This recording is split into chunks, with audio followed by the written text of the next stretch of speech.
You've seen it happen. Gandalf falls in Moria, dragged into darkness by the Balrog, and everything feels lost. Then, 2 films later, or 2 books, depending on how you experience the story, he returns.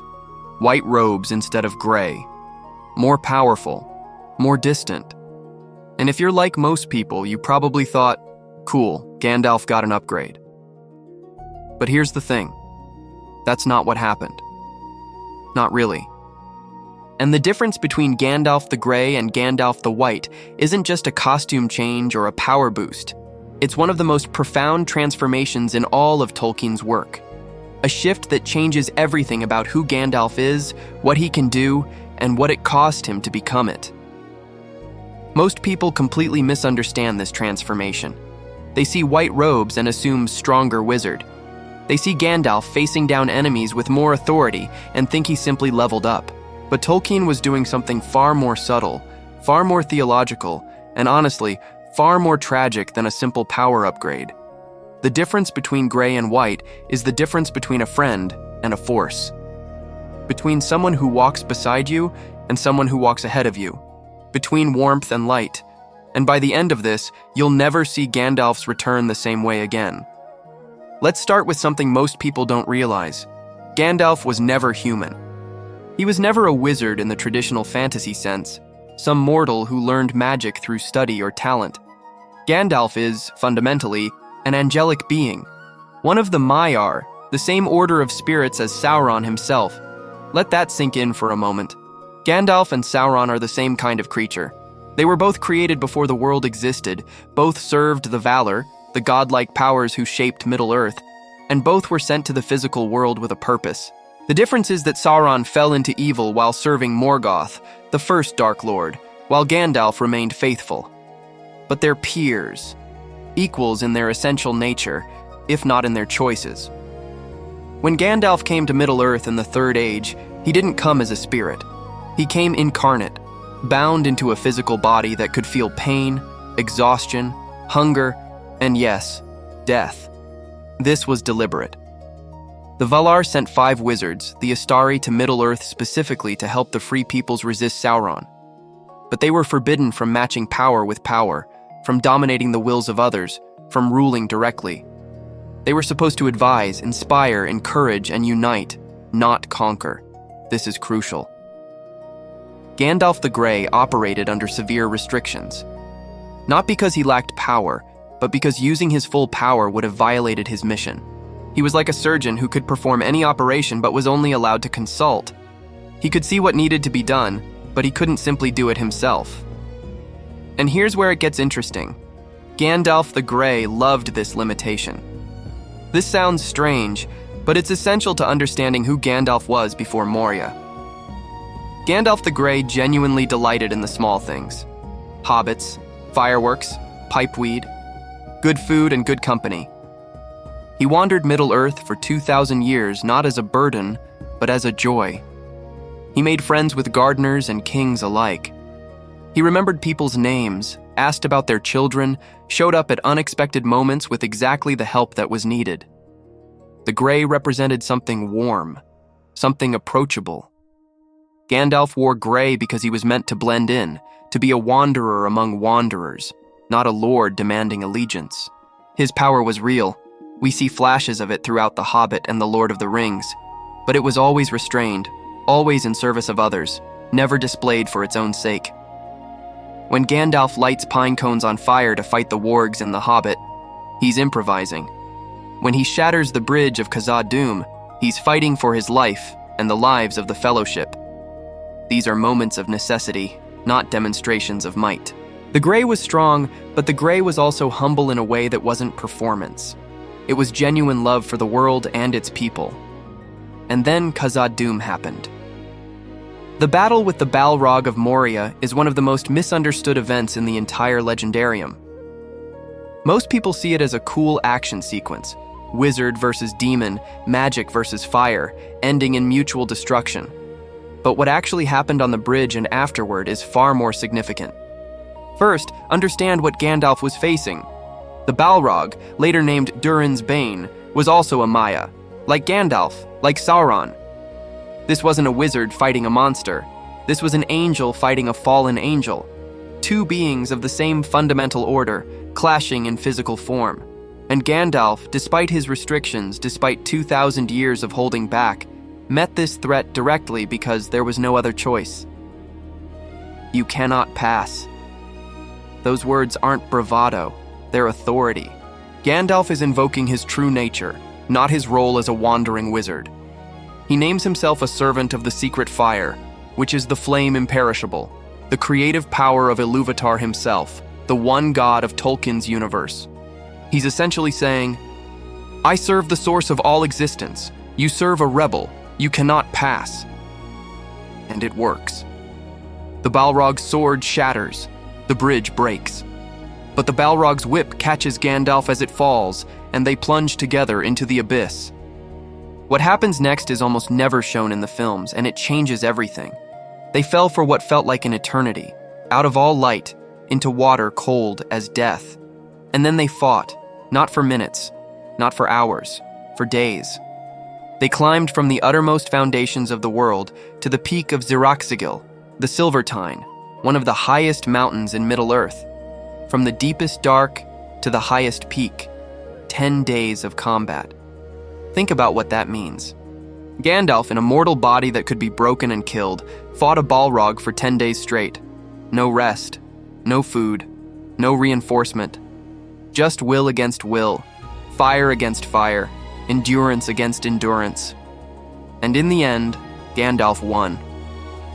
He threw down his enemy, smote his ruin upon the mountainside, and the Balrog of Moria was destroyed forever. But Gandalf died too. Not metaphorically, not almost. He actually died. His spirit departed his body. Tolkien is explicit about this in his letters. Gandalf the Grey ceased to exist. The physical form that had walked Middle-earth for 2 millennia, that had laughed with hobbits and counseled kings, that had sparked fireworks and faced dragons, that being ended on the peak of Zirakzigil. What happened next is where everything changes. Gandalf's spirit, according to Tolkien, was sent back, not by chance, not by his own will.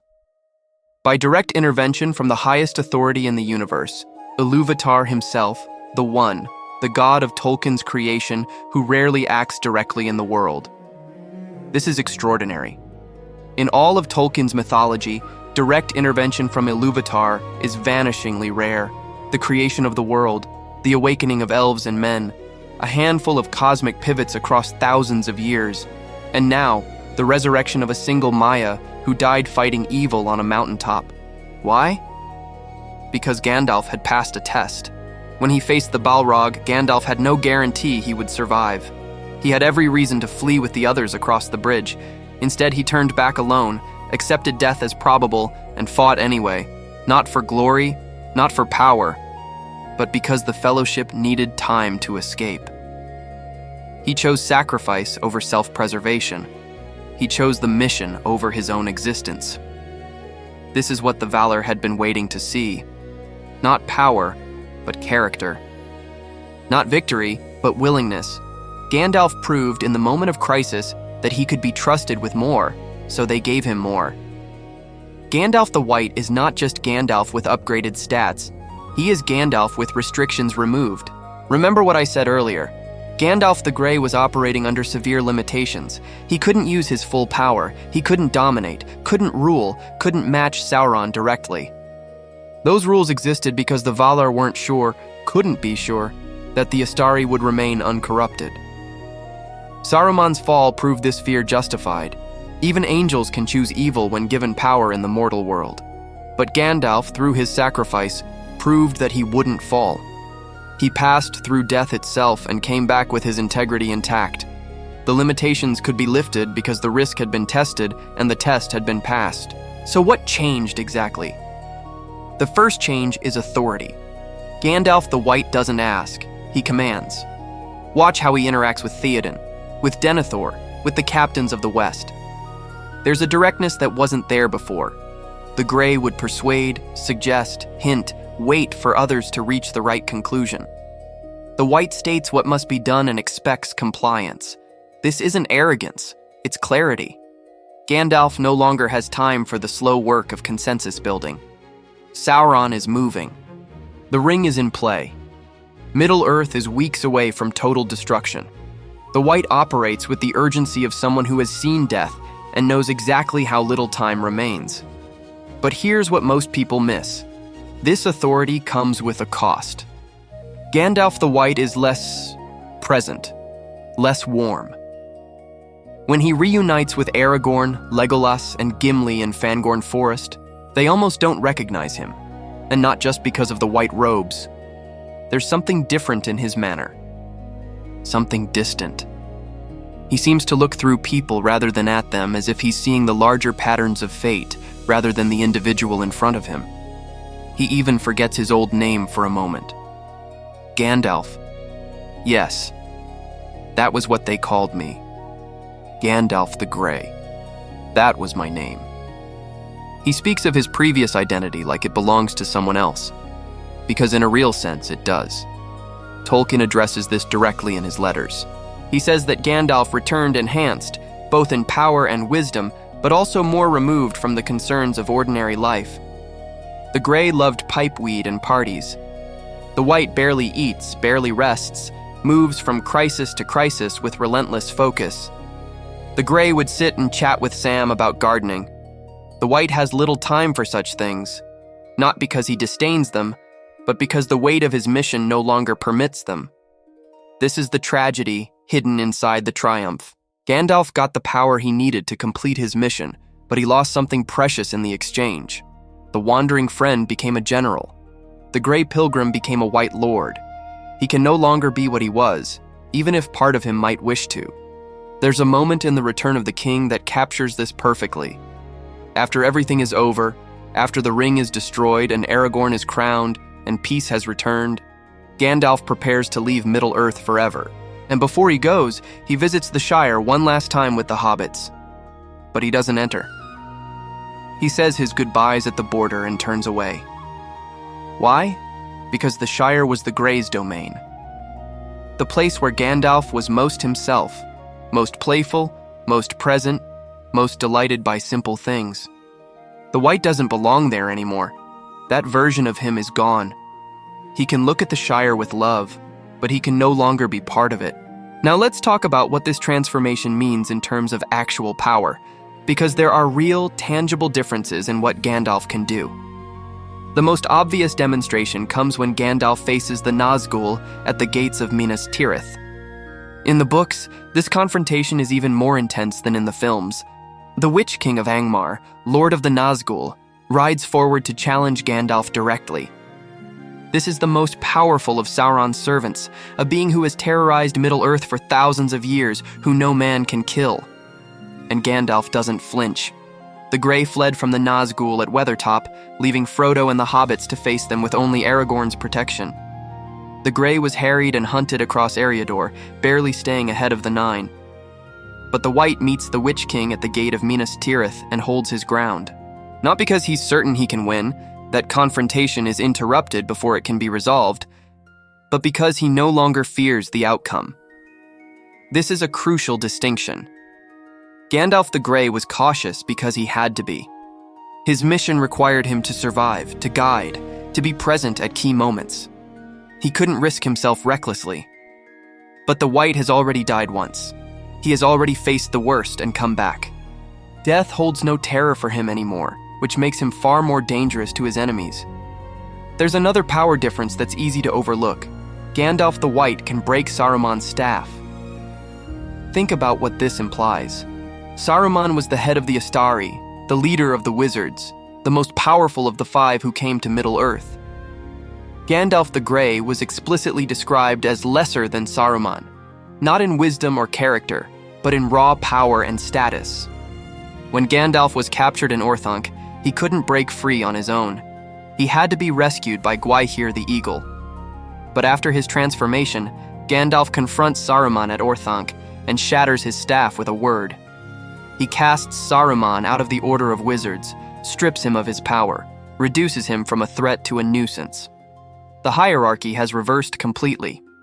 The one who was lesser is now greater, not because Gandalf seized power, but because Saruman threw his away through treachery and pride. This connects to one of Tolkien's deepest themes. Power flows from moral choice. Saruman had more raw ability than Gandalf, but he used it for domination and control. He tried to make himself a rival to Sauron rather than an opponent, and in doing so, he hollowed himself out.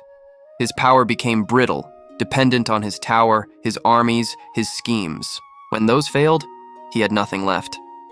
Gandalf's power, by contrast, grew from sacrifice and service. He gave everything on the bridge of Khazad-dûm, holding nothing back, expecting no return. And because he gave everything, he received more than he had before. This is the paradox at the heart of Tolkien's moral universe. Those who grasp at power lose it, while those who surrender it find it multiplied. But there's one more difference between gray and white that almost nobody talks about, and it might be the most important of all. Gandalf the White knows more. Not just in the sense of having more information, though he does. When he returns, he speaks of things he couldn't have known before.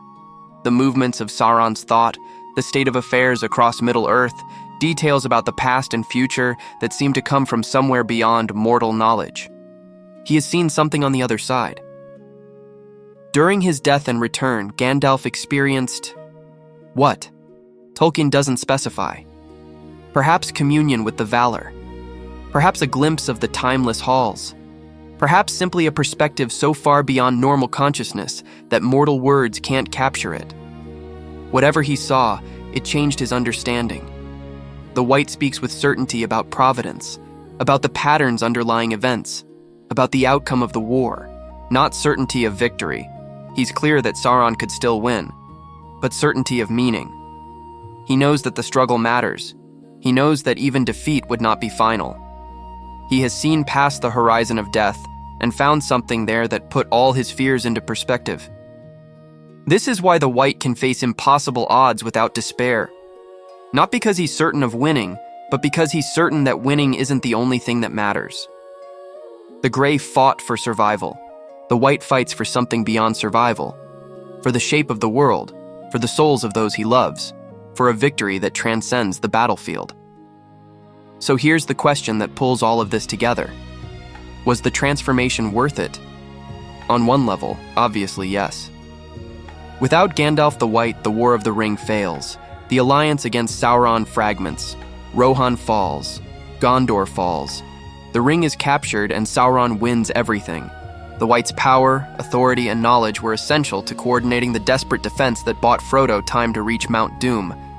But on another level, something was lost that can't be recovered. Gandalf the Grey is gone. That warm, wandering, firework-loving friend of hobbits, he doesn't exist anymore. The White is a continuation of his spirit, his essential self, but it's not the same person.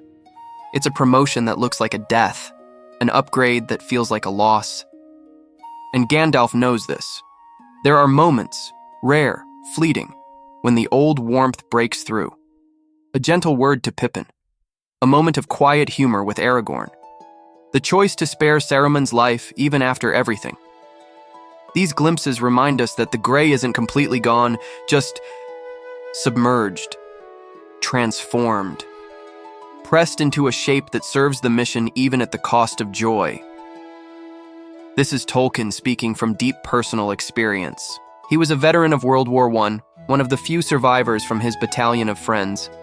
He knew what it meant to go through fire and come back changed, to carry responsibilities that aged you beyond your years, to lose the easy lightness of youth to the weight of what you've witnessed. Gandalf's transformation is in part a meditation on what war does to people, how necessity can take a gentle soul and force it into hardness, how victory can cost you the very things you were fighting to protect. The Grey couldn't win the war. The White could. But the White could never again be what the Grey was. There's no villain here, no one to blame. Just the terrible mathematics of a world at war, where sometimes the price of survival is becoming someone who can survive, even if that means becoming someone different. And that brings us to the end of the story. Not the war, but Gandalf's time in Middle-earth.